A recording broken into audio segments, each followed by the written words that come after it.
Salut à tous, vous êtes dans Retour gagnant, rendez-vous du mardi, c'est l'été, on est entre deux grands chelems, entre Wimbledon et l'US Open, mais on est quand même présent. La France n'est pas championne du monde de foot, mais on a plein de belles choses à vous dire quand même.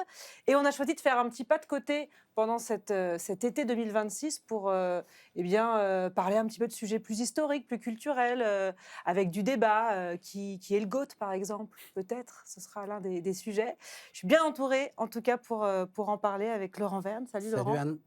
Très heureuse de t'avoir avec nous. Pareil. La Bible de Eurosport, quand même. La Bible. Ah, on compte un peu sur toi, là. Je ne te cache pas que sur l'émission, Mais non. si. T'as un peu la pression, tu vois. Il y C'est a comme une Romain finale de Grand Boufflot, Chelem. qui n'a pas de pression. Pas de Bible, rien du tout, on est là. Ça glisse sur Bah, nous, tu ouais. vois. Et Olivier Canton, qui fait semblant de ne pas bien connaître, mais qui va très bien Qui est connaître. obligé de bosser, quoi. Je suis un besogneux, moi, tu vois. Je suis un peu le mystère, quoi, tu vois. Oui, mais voilà. tu restes le meilleur d'entre nous. Non, Tout en noir, c'est Ouais. sobre. bah oui, je sais pas pourquoi, d'ailleurs. Tu C'est portes vrai, un c'est pas deuil, très gai. Bah non, mais je sais pas, oui, c'est vrai. Pour être plus gai, quoi. Bah oui, on n'est pas champion du monde de foot, mais c'est pas grave. On n'est pas non plus champion du monde de tennis. Non. Non. Mais on va parler de joueurs qui sont très très forts en tennis. Et on a voulu s'interroger dans cette émission sur le GOAT. Mais alors le GOAT hors Big Three. Puisque ça a été un débat pendant longtemps. Novak Djokovic, Rafael Nadal, Roger Federer. L'ordre n'est pas indicatif.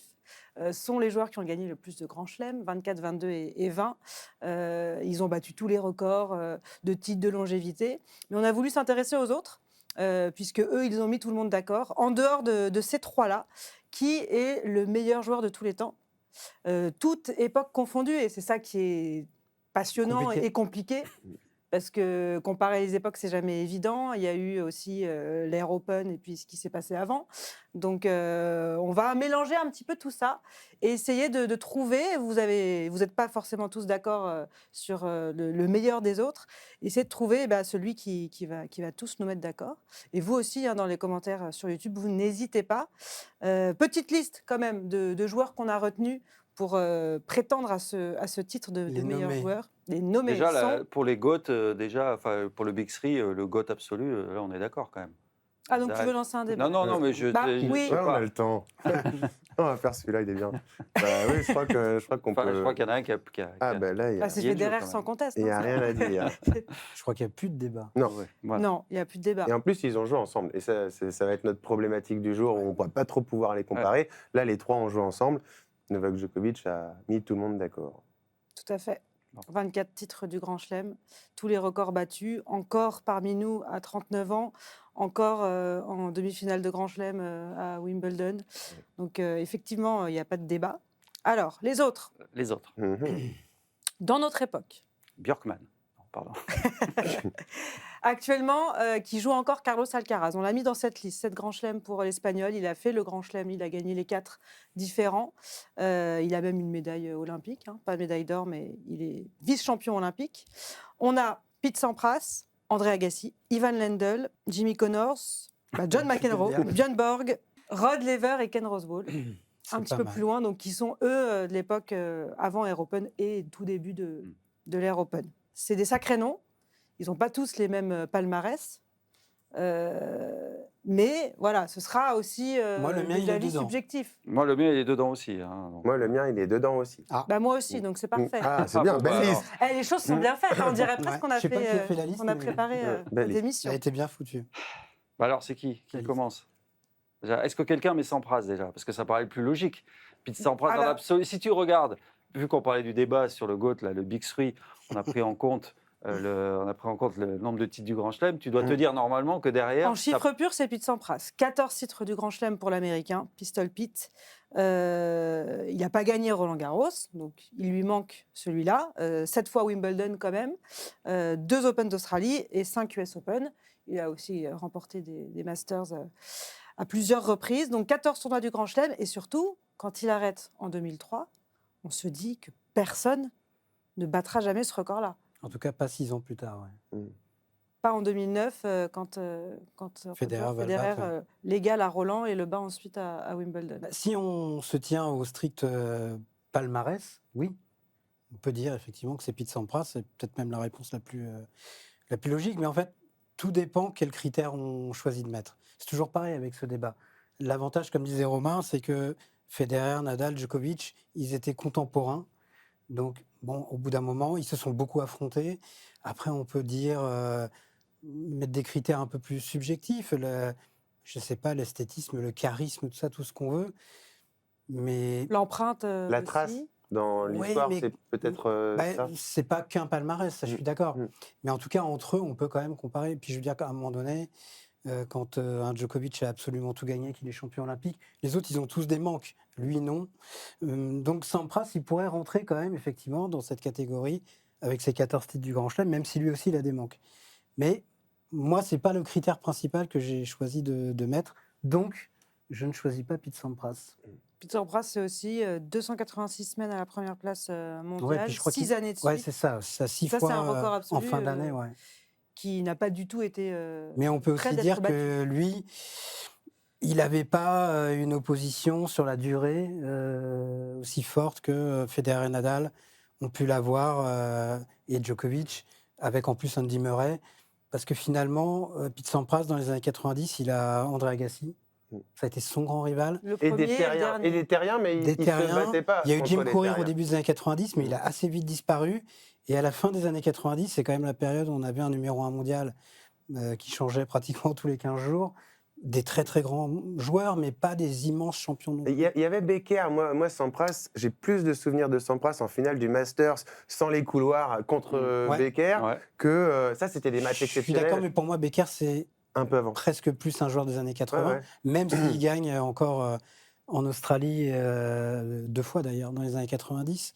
Et tu as raison, je pense que le match Ouais. contre Sampras, c'est Et puis, ouais, c'est ça. En fait, il a la malchance de tomber d'être voilà, après les mythes qui ont été dans les années 80, bon, évidemment, Borg, McEnroe, puis plus tard Edberg, Becker, et puis après le Big Three avec les Federer. Et donc, il se retrouve un peu entre les deux. Il y a eu Agassi, évidemment, il y a eu sa rivalité avec Agassi. Mais Agassi, lui, après, il a étiré quand même petit peu plus dans le temps. Il y a eu son comeback qui a permis aussi à un autre public peut-être de le découvrir.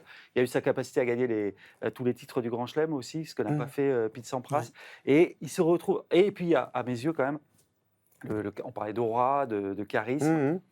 Il en manquait un petit peu quand Il même. l'avait sur un cours de tennis quand même, dans son style de jeu, Oui. dans son caractère, mais c'est vrai qu'il Il a lâché a le un peu tennis disparu en après. 2003. Non, puis il y a un truc qui, moi, me frappe avec Sampras, ça fait 30 ans maintenant quasiment qu'il était vraiment au sommet, il arrête il y a quasiment un quart de siècle. Quand tu revois des images de Pete Sampras, ça n'a pas vieilli. Tu regardes des matchs des années 80, ça a pris un plus gros coup de vieux. Lui, la décennie d'après, le tennis avait déjà changé. Si tu revois le Sampras-Becker dont tu parlais, je crois que c'était à 96, Hanovre, Ouais, si je ne ouais. me trompe pas, franchement, tu pourrais croire que c'était un match il y a 6 mois, quand tu le Ça va vois. vite. Je pense que Sampras, il les a inspirés aussi. C'est le joueur préféré, à mon avis, Ouais, de de beaucoup, ouais. Federer, Bah, de c'est un Djoko. peu normal, Ouais, ouais. c'est des joueurs qui ont grandi dans les années 90, beaucoup, fin 80 pour Federer, on va dire, qui est un petit peu plus vieux, mais un Nadal qui est de 86, un Djoko qui est de 87, oui, c'est la l'idole, génération. quoi. En général, ils étaient fans de Sampras ou d'Agassi, quoi. Et on parle de rivalité aussi pour amener un débat sur le plus grand. Ce que tu dis quand tu dis Sampras, c'était contre Agassi, son plus grand rival, c'est deux Américains. Et quand tu as du Borg McEnroe, quand tu as eu d'autres rivalités, même si c'est les Européens, les trois qu'on a Quand cités, c'est la même nationalité. même nationalité, ça concerne moins. Puis nous, en Europe, ça nous concerne moins. Je pense que si on fait le débat en anglais et qu'on parle aux Américains, ils vont dire Sampras, c'était exceptionnel pour plein de raisons. Mais ces rivalités étaient avec Jim Courier, avec André Agassi, c'était un tennis très américanisé quand même. Oui, à en l'époque. France, en plus, comme il brille jamais à Roland-Garros, et il parle moins. Oui. Et tu vois, il est très bon à Wimbledon, mais qui est un tournoi historiquement aussi que les Français ne regardent pas forcément énormément parce que c'est après la terre battue et que nous, on est passé à autre chose. Donc ça compte aussi, je pense. Mais sa rivalité avec Agassi, pour moi, c'est vraiment une des plus fabuleuses de l'histoire. Mais c'est plus ce qu'il y a autour, ou en l'occurrence, ce qu'il n'y a pas autour, où je trouve que c'était quand même une période un petit peu plus faible. Et pourtant, quand je regarde les chiffres, c'est vrai qu'en termes de semaines passées comme numéro 1, Oui, c'est mais monstrueux, c'est le peut-être quatrième. justement parce qu'il n'y avait pas cette concurrence qu'il y a pu y avoir Oui, ils étaient que. dans les années suivantes, à mon avis, pour Sampras et Agassi en tout cas. Alors, on vote pour qui alors? Pour l'instant, on garde D'accord. Pete Sampras. En tout cas, c'est le GOAT numéro 2 derrière les 3, des chiffres en tout C'est cas. le GOAT numéro 2 derrière les 3, c'est Mm. fabuleux. Mais Non, mais c'est vrai après, qu'on se dit qu'il a 14 grands chelems, on se dit c'est incroyable, il sera jamais battu. Et puis Nadal, il a 14 Roland Garros. Ça, c'est quand même. Non, mais surtout qu'on ne se posait pas C'est la quand même question quand incroyable. il arrête sa carrière, on se dit bah ouais, c'est le plus grand. c'était oui. le plus grand, et puis on pensait que son. C'est vrai que Il a bouclé, il son a arrêté record la est US. grand est chelem, on parti très disait, vite, quoi, en Ouais. quelques années. Et puis il n'y a pas qu'un joueur qui l'a dépassé, il y en a 3. Donc forcément, oui, ça a un petit peu. Puis c'est un joueur qui est plus du tout dans le circuit. Il n'a jamais été coach, il n'est pas consultant. Donc il est vraiment en retrait du milieu du tennis. Et je pense que ça aide pas à entretenir la mémoire. S'il était encore là, présent, Oui, t'as comme un quelqu'un Jim comme Courier qui pose oui, des questions, qui est exactement, intervieweur. comme un McEnroe. McEnroe, il est omniprésent. On en sait quelque chose, nous. Il est présent Un médiatiquement. Villander même. Un Villander, un Becker.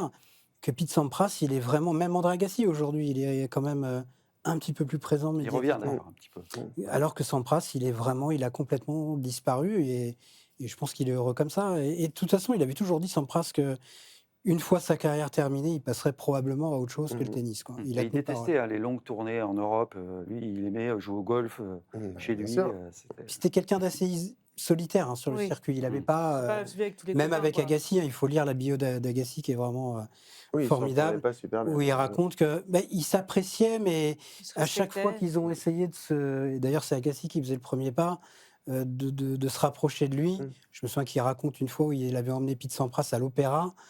Et bon, il dit, j'avais Créer des l'impression liens. que Pete était en train de réfléchir à son prochain match, quoi. Il était vraiment focus sur le tennis. Mais par contre, une fois qu'il a fini sa carrière, il est passé à autre chose, ouais, complètement. André Agassi, alors, c'est le premier à avoir fait le Grand Chelem doré, on appelle donc Avec les Jeux Olympiques. les 4 Grands Chelems et les Jeux Olympiques. Donc 8 titres du Grand Chelem en tout, 7 médailles d'or olympiques en 96, et puis 3 Coupes Davis aussi. Et lui, il a l'aura. Pour le coup, le charisme. Le Kid, Ah oui, ça a été vraiment une star, probablement la plus grande star du tennis des années, on va dire fin du XXe siècle, années 90, début 2000, avant l'arrivée du Le short fameux en jean, c'était quelque Big chose. Free. Ouais, Vous voilà, êtes ouais. trop jeune, mais nous, avec bah Laurent, on non. non, mais on a vécu l'apparition vraiment. À Roland Garros, c'était quelque chose. Garros, En c'était 88, quelque chose. ouais. Le short en jean, mais c'était Les extraordinaire. cheveux longs, bon, la perruque en l'occurrence, ouais. parce qu'on ne savait pas forcément au début. On savait pas au Les début. t-shirts non. fluo, le look, le Après, tennis. pour moi, c'est vrai que j'avais discuté avec un confrère une fois qui me disait, pour moi, Agassi, c'est limite au-dessus de Sampras. Oui, il a moins de titres, mais il a tout gagné. Mais cet argument-là, il a quand même des limites, parce que je ne sais pas si tu prends Stan Wawrinka. C'est un joueur qui a gagné 3 tournois du Grand Chelem différents. Il a gagné une fois en Australie, une fois à Roland, une fois à l'US Open. ouais. S'il avait gagné Wimbledon, il aurait gagné les 4. Ça aurait été extraordinaire. Mais est-ce que ça en ferait un plus grand joueur que Pete Sampras, que Björn Borg ou que d'autres? Honnêtement, je ne crois pas. La quantité, à un moment donné, ça compte aussi. Donc, c'est un argument. Mais pour moi, ça ne suffit pas à dire qu'André Agassi peut être considéré comme le plus grand joueur de l'histoire du tennis. Mais ça a été probablement une des plus grandes stars de ce sport Oui, je des pense qu'il 50 a dernières plus années. marqué son sport que Pete Sampras, Ah, par exemple. sans aucun... Et Il fait un énorme au-delà de son comeback, sport, surtout. il va Il était gagner Roland bien Garros. au-delà. Exactement. Il a 99. plusieurs carrières dans Oui, sa oui. carrière, C'est André ça. Agassi. Quand il arrive dans les années 90, c'est pas du tout le même joueur et il représente pas la même chose pour les gens que quand il gagne Roland Garros en 99. Il a plus le même look. C'est un joueur différent qui était beaucoup plus fantasque. Après, il faisait même peut-être un peu vieux sage quand il arrive à gagner en 99. C'est l'aboutissement d'un truc face à Andrei Medvedev. C'est pas la même personne qu'au début de sa carrière. Et c'est pour ça que les gens peuvent se rappeler ou peut-être préférer l'un ou l'autre. Enfin, Agassi, il a marqué toute une époque pour. Puis on en pour revient à ce que je plein de disais pour le public français, il gagne Roland Garros. Donc déjà, pour les gens, Oui. tu vois, c'est aussi autre chose. Ouais, mais nous, on essaie quand même là d'avoir un Bien regard sûr, un petit peu plus bien sûr. au-delà C'est vrai, au-delà du public français, français. tu as raison. Mais moi, je le mets à l'égal. Pour moi, c'est l'égal de Pete Sampras, au moins. Ça se défend, mais pour moi, non. Mais ouais, parce que Sur la trace ce qu'il sont laisse. deux contemporains, eux, vraiment, avec un avantage Sampras indéniable dans leur Ah, confrontation. clairement, ouais. Ah bah oui, oui. Très clairement. Mais après, on en revient à ce qu'on disait, quel est le critère? Agassi, il a quand même beaucoup plus transcendé son sport que Pete Sampras, vraiment, clairement. Je pense qu'il était connu bien au-delà du tennis. Oui. Moi, honnêtement... À un moment, il était avec une Bah oui, c'est ça, c'est une aussi, actrice, Brooke aussi, Shields, je me l'amour, souviens. Shields, Oui, bien sûr. Ouais, Brooke Shields, puis maintenant, après, avec Steffi Graf, c'est une star, André Agassi, et ça a été un très grand champion. Pour moi, c'est pas le plus grand champion de l'histoire, mais Il a c'est fait évoluer le tennis quand même probablement. aussi, dans sa Ouais, manière ouais. de prendre la balle de plus en plus tôt, Ouais, ouais. le positionnement sur le court, les retours de service.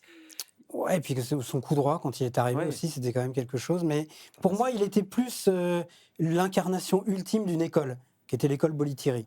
On avait vu déjà au début des années 80 des joueurs comme Aaron Krickstein ou Jimmy Arias, qui à 16 ans étaient dans le top 10 et gagnaient des tournois, et qui cognaient comme des sourds. Ça, on l'avait jamais vu. Et on s'était dit, wow, là, il se passe quelque chose avec ces Américains qui arrivent. Et lui, il a fait ça à puissance 10, quoi. Il était beaucoup plus fort qu'eux, beaucoup plus charismatique aussi. Donc oui, il a vraiment, je ne sais pas s'il a fait franchir un pas à son sport, mais en tout cas, il l'a incarné probablement plus que n'importe qui après Borg et McEnroe jusqu'au Big Free, Mm. à mon avis. Borg et McEnroe, ça c'est aussi une rivalité qui enchante encore le tennis aujourd'hui, Ouais. dont on parle encore. Mm. Euh, Et pourtant, ils se sont joués que 14 fois, je crois. Mhm. Comme c'est quoi. sûr que c'est pas les 40 Non, comme quoi. affrontements Mm. de Djokovic avec les deux autres. En termes de palmarès, on a quand même pas les mêmes chiffres pour McEnroe ou pour Borg. 11 tournois du Grand Chelem pour Borg, 7 pour McEnroe. Ouais. Il y en a quand même beaucoup plus. Et je sais que pour vous deux, Björn Borg, au-delà de ces chiffres-là, c'est la façon dont il a métamorphosé le tennis. Il y a tout. Enfin, pour moi, c'est tout. Il y a tout. Il y a la manière dont il a révolutionné le tennis. Il y a ce qu'il a accompli sportivement, même s'il a moins de grands chelems que les autres. Et puis il y a l'aura. Donc il y a ce qu'il a représenté d'une époque, la trace qu'il a laissée. Et quand je parlais de sportif, il gagne 6 fois Roland Garros, il gagne 5 fois Wimbledon, il fait 3 fois le doublé d'affilée, Roland Garros, Wimbledon, sur des surfaces qui à l'époque n'avaient Oui. strictement rien à voir. Ouais. Il ne joue quasiment jamais l'Open d'Australie, il ne le fait qu'une fois. Donc tu peux considérer aussi que s'il avait joué plus souvent l'Open d'Australie, il en aurait eu quelques-uns. Ouais, je sais pas, parce qu'il Et gagne il jamais arrête l'US Open non Ouais, plus, l'US alors Open, qu'il il a le fait gagne plein pas. de finales. Mais l'Open d'Australie était sur gazon, Il où était sur Borg gazon, était vraiment c'était ouais. différent. Ouais, ouais. très très fort. Il arrête sa carrière à 26 ans, carrière très courte finalement, et malgré ça, on le met dans la liste des plus grands. Et puis, je sais pas, ouais, en termes d'aura, est-ce qu'il y a un joueur qui a laissé une trace plus importante que lui? Bah, c'est plus qu'un joueur de Mhm. tennis, c'est une icône, c'est un Voilà. sex symbole aussi. En plus, il emmène le tennis au-delà juste du sport. Ah bah, À cette époque-là. je pense que, enfin d'ailleurs, je pense pas, c'est sûr. Moi, j'ai fait le même choix qu'Olivier. D'abord, il y a le champion. C'est un champion absolument énorme. 11 titres du Grand Chelem en une poignée d'années. Il s'arrête à 25 ans même, on peut dire, parce qu'il est de 56, sa dernière finale de Grand Chelem. C'est l'US Open 1981, donc à 25 ans. Il n'en rejouera plus derrière. Il va continuer, il reviendra notamment en 83, il jouera quelques tournois, mais globalement, sa carrière, c'est 73-74 jusqu'en 81. Et 11 grands chelems en 8 ans. Et Olivier a raison, je pense que c'est impossible aujourd'hui de se rendre compte ce que c'était que le Channel Slam, Roland Garros, Wimbledon, à cette époque-là. Lui, il le fait 3 années de suite, et sans rien dénigrer de tout ce qu'ont pu accomplir les autres derrière, et notamment Nadal, Federer et Djokovic, qui ont enquillé tous des Channel Slam, mais à leur époque, je ne veux pas dire que ça avait moins de valeur, mais c'était moins dur que de gagner Roland Garros puis Wimbledon à l'époque de Borg. Et je pense que ce triplé-là que Borg a fait, pour moi, c'est un des plus grands exploits de l'histoire du tennis, vraiment. Et puis après, au-delà du côté sportif, c'était une icône de la pop culture, quoi. Ça non plus, on ne se rend pas compte, mais Borg, au milieu des années 70, c'est les Beatles et les Rolling Stones à lui tout seul, vraiment. Quand il arrive à Wimbledon, au milieu des années 70, il faut se souvenir ou le savoir, dans les écoles anglaises, parce que la première année, il y a eu des émeutes à Wimbledon. Borg ne pouvait même plus traverser les allées.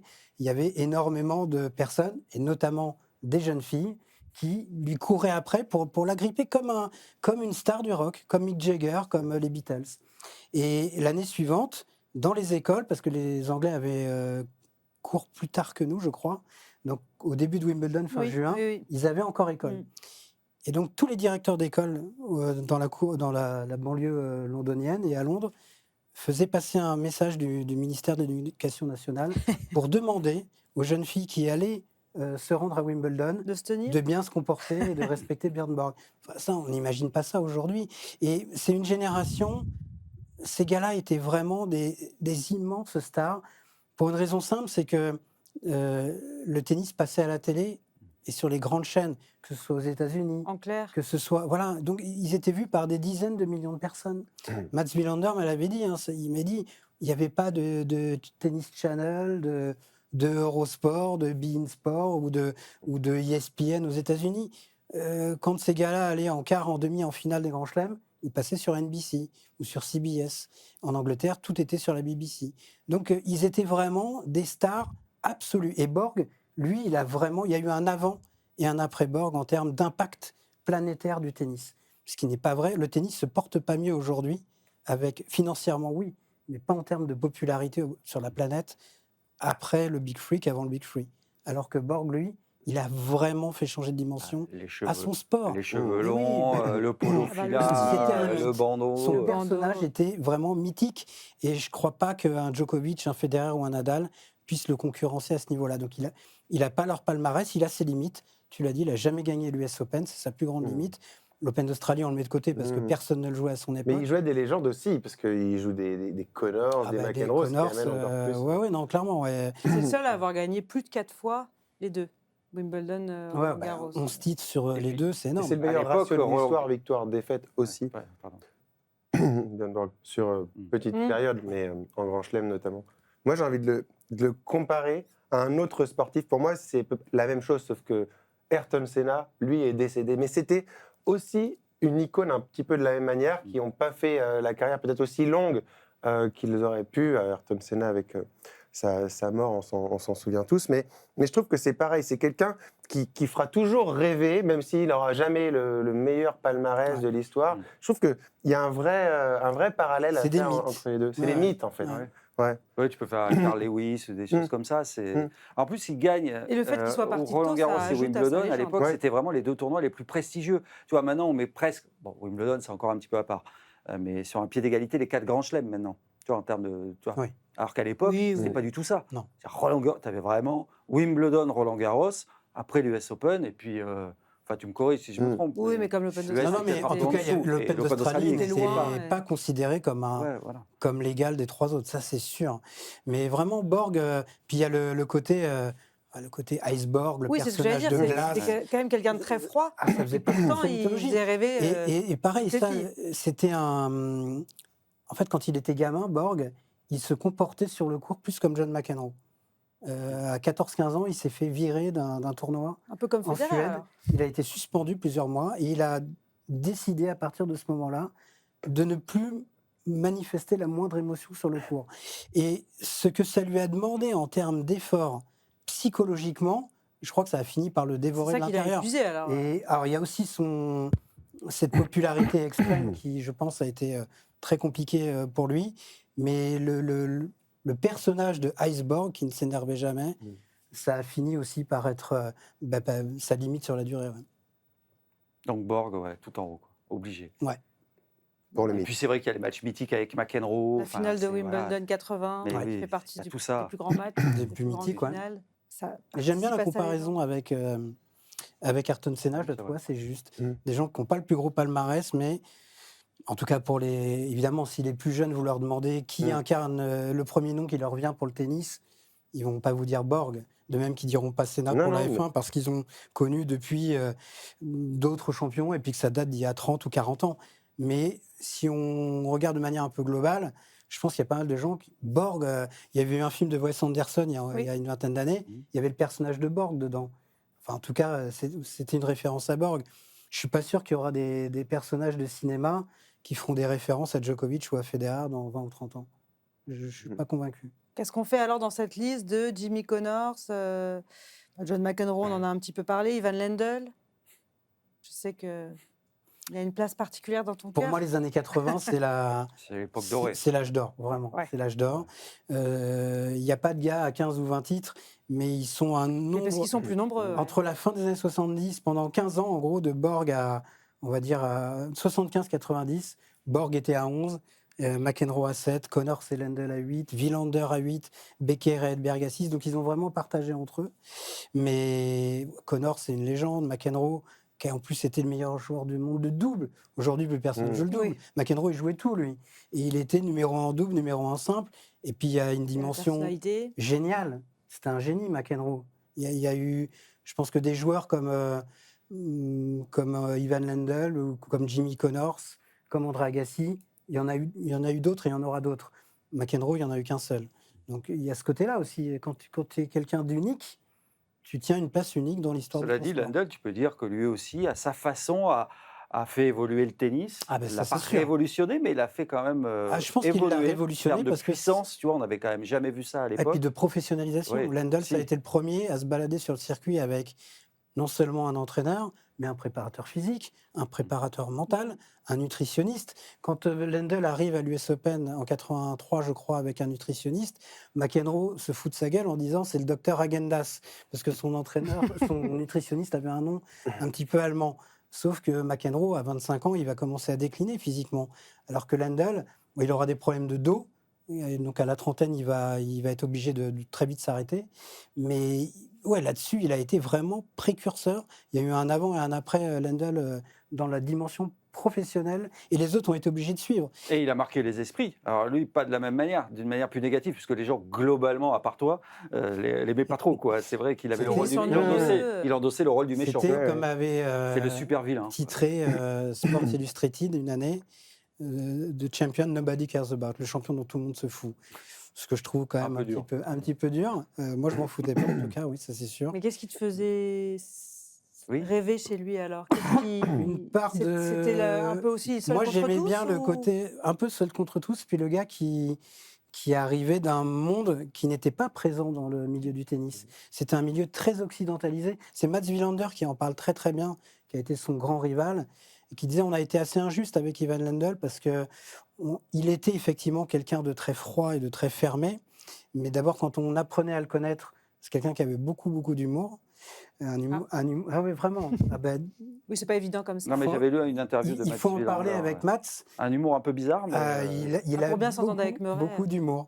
Il disait à chaque fois que je croisais Ivan, au bout de quelques années, le premier truc qu'il faisait, c'était de me raconter une blague, souvent assez gratinée, on va dire. Mais il disait, on a été injuste parce que nous, les Américains, les Européens de l'Ouest, on était tous finalement un petit peu dans la même culture. Lui, il s'est construit, Lendl, dans un milieu qu'il détestait. En fait, c'était ça le paradoxe. Il était un peu apatride sentimentalement parce que il était rejeté par un système qui se méfiait de lui. Lui, il ne rêvait que d'une chose, c'était de l'Occident. Mais cet Occident-là le rejetait en disant c'est le communiste. Donc il s'est construit un petit peu comme Novak Djokovic, Ouais, j'allais faire la contre tout le monde, comparaison. même si leurs histoires sont très différentes. Mais il y a un peu de ça. Et je pense qu'il y a du Lendl pour moi dans l'histoire de Novak Djokovic. Mhm. Mais tu peux le mettre très haut dans la liste, hein, quand tu fais son palmarès, nombre de semaines passées numéro 1 mondial, Ouais, le nombre de titres. l'impact, ouais, le nombre de titres, l'impact qu'il a 94 titres, je eu. crois. C'est un immense. Dans une période beaucoup plus concurrentielle Oui. que Ouais. Sampras ou Agassi, C'est ça dont qui on a compte parlé aussi. aussi. Ouais. Bon, on a retenu un joueur actuel dont la carrière n'est pas finie, c'est Carlos Alcaraz. Toi, Romain, tu avais envie d'en parler parce que... Parce qu'il discute déjà avec pas mal Voilà. de monde dont on a parlé. Ouais. Il est à 7 grands chelems, il peut parler tranquillement avec André Agassi ou avec Ivan Lendl. Bientôt, il leur parlera plus parce qu'il sera mort. Et c'est le seul dans la liste, on n'a pas mis Yannick Sinner, mais qui peut, pourquoi pas, rentrer dans la catégorie du Big Three. Les autres, leur carrière est terminée, ils n'auront jamais plus de grands chelems que 14 de Pete Sampras. Lui, il a fait ce que les autres n'ont pas fait à son âge, 22 ans. Il a remporté les quatre, en tout cas sur les 4 surfaces différentes, sur les 3 surfaces différentes, mais les 4 grands chelems. Il a fait quelque chose qui n'a jamais été fait avant. Il a été numéro 1 mondial avant tous ces gens-là. Ouais, je trouve qu'on ne peut pas l'oublier, Carlos Alcaraz, si on parle de tennis pur. Je sais qu'on parlera dans certaines émissions du meilleur coup droit, meilleur revers du joueur ultime. Carlos Alcaraz, moi, je ne sais pas si lui, en regardant les autres joueurs, il se dit je préférerais avoir le coup droit de lui, le toucher de lui, le mental de lui. Il se déplace mieux. Je trouve que tous les joueurs de l'histoire confondus, il a une main qui, à mon avis, à part celle de Roger Federer, il n'a rien à envier à personne.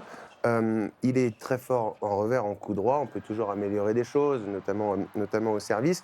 Il a un mental.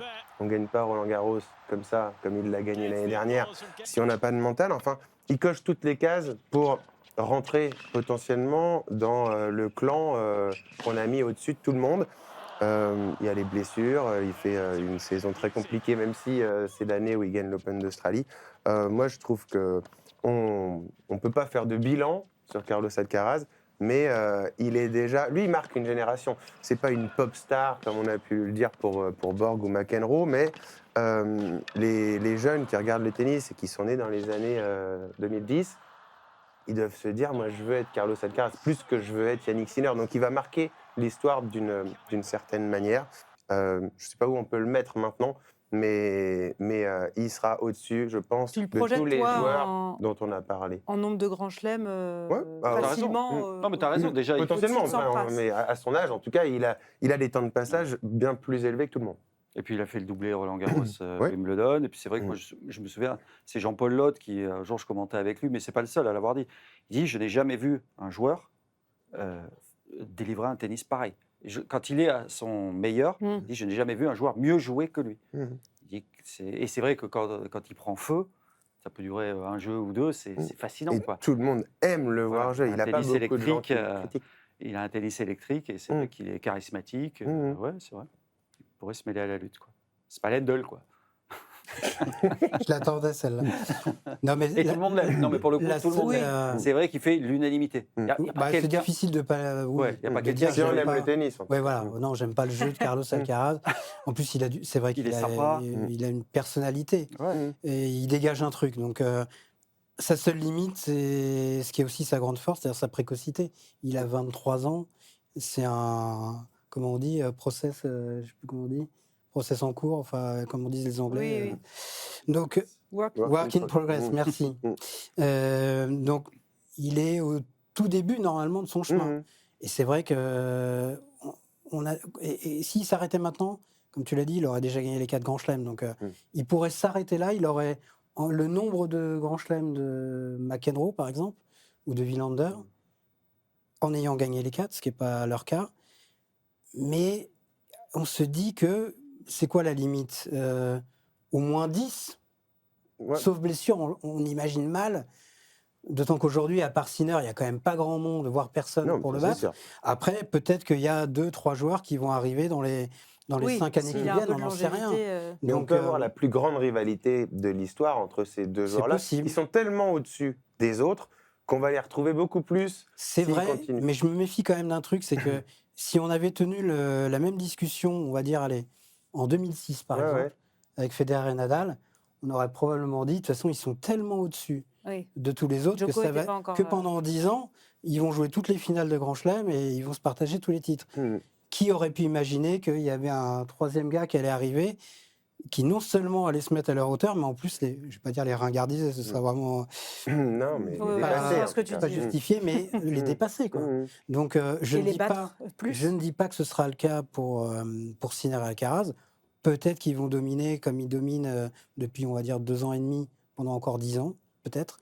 Auquel cas, on peut se dire que les records de Big Free ils tomberont. C'est-à-dire que Djokovic n'avait Mais qu'un c'est grand très chelem à loin l'âge d'être sûr. d'Alcaraz. C'est fou. Hein. Oui, C'est- c'est sûr, sur les temps de passage. C'est s'il McEnroe qui continue, disait avec Wilander qui blaguait, qui disait mais tu te rends compte, nous on a l'impression d'avoir fait une super carrière, pas trop dégueulasse quand même, avec 7 et 8 grands chelems. Ouais. Et il dit l'autre il en a déjà il a 7. 21 ans. Ouais, l'impression mais qu'on c'est a- une ce qu'on a génération fait, qui, c'était à ridicule. 27-28 ans, déclinait déjà. Ah oui. Oui, mais Carlos Euh, Alcaraz, on peut se poser la question de sa longévité aussi. Ouais, il ça, a c'est déjà verbalisé le fait qu'il pouvait y avoir de la lassitude. Son coach Ferrero a aussi parlé de parfois son manque d'implication, Et d'envie. puis on Mais c'est verra. peut-être Il a ça qui besoin peut de le faire durer. déconnecter, C'est la déconnexion peut le faire durer aussi parce que mais il peut y Je pense qu'il y a avoir pas que aussi le de la tennis. lassitude. Non, ça c'est y est. vrai. Après, si la génération du Big Free doit nous apprendre quelque chose, c'est d'éviter les jugements définitifs. Je me souviens qu'il y a 20 totalement. ans, quasiment Ah oui, on 20 est ans, dans la à culture de propos de l'instant. Nadal, on disait Nadal, il a déjà des tiendra gros jamais. problèmes Ouais. physiques. Ouais. À 25 ans, Ouais, ce sera ouais. fini. Tout le monde disait ça. Mais Ouais. il aurait pu, on lui a dit d'arrêter et il a je pense que continué. s'il n'avait pas été, si son rapport à la douleur n'avait pas été ce qu'il a été, il n'aurait pas continué à gagner, il n'aurait pas gagné 14 fois Roland Garros, par exemple. Mais tout ça pour dire que c'est compliqué de dire si Carlos Alcaraz, il aura des problèmes physiques, s'il aura des problèmes de lassitude. Peut-être qu'à 25 ans, il dira, comme Borg, je peux plus ou je veux plus. Et peut-être que le fait d'avoir tout gagné si jeune sera aussi un handicap à ce moment-là. Mais honnêtement, se projeter vers 20 titres du Grand Chelem pour Carlos Alcaraz, ce n'est pas absurde en tout cas.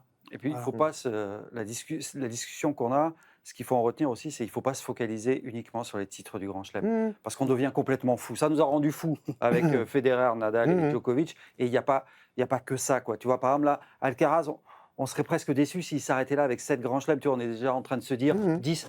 Mais rien qu'en gagner un, c'est exceptionnel. Tu as raison, Olivier, mais je pense qu'un des problèmes de notre époque, c'est que le format 3-7 gagnant a été aujourd'hui cantonné. Oui, il est au devenu tellement seul Grand exceptionnel. Avant, il y avait la Coupe Davis. Et ça il y avait le dévalorise Masters. forcément tout le reste. La Coupe Davis n'existe plus. En tout cas, ce n'est pas un rendez-vous aussi important qu'il a pu l'être il y a 20 Il y avait les finales de Masters 1000, il y avait le Masters. Voilà, donc aujourd'hui, il n'y a quasiment plus que le Grand Chelem. Donc on compare tout et toutes les carrières à l'aune de ce seul critère. Et je pense que ça a fait beaucoup de tort, à mon avis, dans notre regard global sur les performances et les carrières des uns et des autres. On banalise un peu Un trop, petit peu. Et puis, Grand Chelem. son avantage quand même à Alcaraz, c'est qu'il a une personnalité effectivement qui sort un petit peu du lot dans un milieu qui s'est quand même considérablement aseptisé par rapport, en tout cas, aux années 70-80. Alors, une personnalité qui sort du lot, très positive quand même. Ah oui, il va se oui. féliciter Ah ben, tout le temps. mais oui. Dans le positif. Il n'y a moi, pas je pense que forcément c'est besoin d'être... Lidl, tu vois. Non, mais McEnroe, c'est vrai que c'est ouais. aseptisé et il y Oui. participe quand même. À Je me chaque souviens fois. plus. Et il sourit Ah, sur le là-dessus, court. oui. côté, J'ai pas en tête les images de Sampras, Agassi, quand les finales se terminent ou après un match, ils se tapent dans la main, ils se prennent dans Non, les mais bras. le Ouais, côté, c'est pas- c'est le pas côté vrai, où aujourd'hui, Ouais. même tu bats le 253e mondial au Et tu l'applaudis quand il premier sort. tour, Ouais. les mecs se prennent dans les bras, ils se tapent sur le ventre, Un petit mot, comme toujours. s'ils étaient les meilleurs potes. Mais ça n'existait pas il y a encore 25 ans. Pour moi, c'est l'époque des années 2000. Mais même tu regardes le début de carrière de Federer, ça se serrait la main, une petite Ah tape oui, dans le avec dos Nadal, éventuellement, mais ça ça tardait n'allait pas pas quand plus même. loin. Donc aujourd'hui, tout paraît fake, puisque finalement, tu as l'impression qu'à chaque fin de match, le mec vient de jouer contre son meilleur ami, quoi. Alors que ça ne peut pas se passer comme ça. Il y a quand même des gens aujourd'hui qui ne peuvent pas se blairer sur le circuit comme ils ne pouvaient pas se blairer avant. Mais oui, on n'est plus aux poignées de main des années 80, où parfois, entre Lendl et McEnroe, qui eux se détestaient vraiment, ça ne se regardait même pas dans les yeux, comme ça. C'était ça la poignée de main. Bon, ça, tu le verras plus, mais c'est quand même une personnalité, Carlos Alcaraz, oui. Il dégage un Il y a truc. encore quelque chose qui peut faire aussi, qui peut le faire entrer dans les jambes puisque sa carrière n'est pas finie, c'est le Grand Chelem sur une même Calendaire. saison, calendaire. Et juste, je voulais finir avec Rod Laver, puisque lui, c'est pas du tout la même époque. En termes de chiffres, du coup, on ne peut pas comparer parce qu'il y a eu les Grands Chelems Avant l'Air qu'il a Open. remporté sur le tournoi sur le circuit professionnel et puis après l'Air Open. Lui, il le fait à 2 reprises. Avant l'Air Open en 62 et puis ensuite en 69, ce Grand Chelem C'est le dernier. calendaire. C'est la seule chose que les C'est trois le n'ont pas fait. C'est Voilà. exactement ça. Ce que j'allais dire, c'est que tant que Rod Laver sera le dernier joueur à avoir fait le Grand Chelem calendaire, Il restera dans la discussion. oui, et il restera un point de référence et une forme de mythe absolu d'un tennis qui n'existe plus, mais qui a existé et qui a fait rêver toute une génération aussi. La génération des années 70-80, ils ont grandi avec les Laver et compagnie. Donc tant que ce sera lui, tant que personne ne refera le Grand Chelem, il restera un point de fixation dans l'histoire et une référence absolue. Ouais. Et en plus, parce qu'il est resté dans le paysage du tennis, qu'on le voit régulièrement, qu'une compétition porte son nom. Oui, son aura il a un est stade à son perpétuée nom, par les gens qui... Le plus grand stade du t'as monde, raison, la même, Rod Laver Arena. La Lever Cup. C'est pas un hasard si Roger Federer a choisi, elle s'appelle pas la Rosewall Cup ou la Borg Cup, elle s'appelle la Lever Cup. Donc lui aussi est un mythe à sa manière. Ouais. Bon, ben voilà, je crois qu'on a forcément pas tout dit. Vous avez peut-être un autre GOAT, vous n'hésitez pas à le mettre dans le chat, dans les commentaires sur YouTube, ça nous intéresse aussi. Mais voilà, selon les critères, ça peut varier. Puis il y a toujours une part de subjectivité, évidemment, dans ces classements. Mais Ouais, c'est vrai que, juste pour terminer, mais on n'a pas parlé de Murray, parce qu'on disait le meilleur joueur sans oui, parce qu'on a parlé de Big Mais Four aussi. s'il n'y a pas les trois, Murray, il peut, parce qu'on fera aussi des petits trucs comme ça dans d'autres émissions, mais On c'est va faire marrant. une autre Les émission. fameuses réalités alternatives. Non, mais il y a des joueurs qui n'ont peut-être pas eu autant de titres qu'ils auraient pu Mais avoir. c'est vrai pour les mecs des années 80. Ah Oui. oui. Si Lendl n'avait pas eu Wilander, n'avait pas eu Borg, Connors et McEnroe au début de sa carrière, puis Wilander, Becker et Edberg, il en aurait peut-être gagné 20. Mm. Mais heureusement, il n'était pas tout seul. Et si Sampras n'avait pas eu Agassi, il serait peut-être à 20 Mm. et inversement. Mais ils se sont poussés Mais bon. aussi, les Djoko, Nadal et Federer, vers le haut, Ah bah, à s'améliorer certainement, toujours, ouais. parce Totalement. que peut-être que sans Nadal, Mais Federer Djokovic ne serait pas devenu ce qu'il est devenu s'il n'y avait pas eu Federer et Nadal devant Exactement. lui. Et si en arrivant, il n'avait pas eu le sentiment que tout le monde ne voulait pas. Il est venu bousculer un duo et on n'en voulait pas. Nous les premiers, voilà, et nous les premiers. On détestait l'un ou Il se serait l'autre. peut-être arrêté à 15, l'un des trois, pour battre, s'il avait été tout seul, pour battre Sampras et se dire ah, moi, je serai à vie le meilleur joueur de l'histoire. C'est ce qui leur a permis à tous de dépasser les 20. Et là, maintenant, si Djokovic, il sait ce qui s'est passé avec leur génération, il se dit si je vais en chercher un 25e, ce sera peut-être encore plus dur de venir me déloger. Je pense qu'il Alcaraz, tu fais réfléchit les peut-être comme calculs, ça. s'il en prend 2 par an pendant 10 ans. Il en a pris 7 en à peine en 3 ans et demi. Donc, oui. Et Sinner, n'en mais parlons ça- pas. Oui, Sinner pareil. Et la On est à longévité 5. des joueurs est telle aujourd'hui Bah oui. Oui. qu'on peut se dire qu'Alcaraz, il est là pour 15 ans. Mm. Et donc, à ce moment-là, quelqu'un qui a commencé par gagner 7 grands chelems à 23 ans, s'il a la longévité d'un Djokovic, sky is the limit, comme Attention. on dit. Mhm. On refera des émissions. Bah On oui. parler de tout Ouais. ça. Je sais pas si On a sera déjà encore été là, bien mais- bavard là Oui. sur cette première émission. Il y en aura une autre aussi historique avec des débats, avec de la subjectivité dans Retour gagnant. Donc restez branchés, c'est toujours tous les mardis pendant tout l'été. Merci à Seb Petit pour la préparation de cette émission. Et puis rendez-vous mardi prochain. Merci à tous les trois. Merci. Salut.